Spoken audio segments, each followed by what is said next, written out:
Yun, so mga ka-tech, meron tayo ditong access control. So, tuturo ko lang sa inyo. Pairing siya as RS485.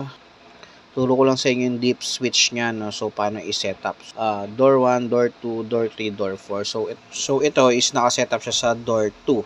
So, pag nag-tap tayo ng RFID, iilaw yung relay ng door 2. So, try natin.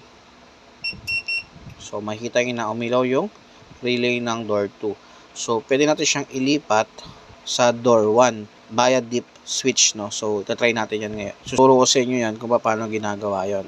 Talikod nyo lang yung inyong reader o yung RFID reader. May deep switch yan sa likod. Ayan. Off natin tong pangalawa. So, yan.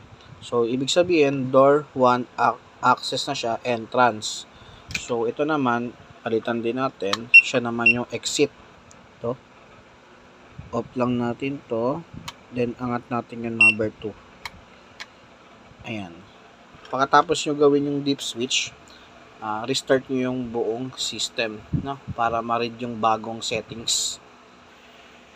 So, na-restart na natin yung system. So, kanina, pinakita ko sa inyo, pag tinap natin yung card is umiilaw yung door 2 o yung relay ng door 2. Iniba natin, deep switch niya, para ang mag-trigger is yung door 1. So, which is ito yung relay ng door 1. So, dapat yan yung iilaw. So, palag-tap tayo ng RFID. So, try natin. So, ayan, umiilaw. Ito yung exit. Then, dito naman, ito yung entrance. Umilaw yung door 1 lock. So, yun lang.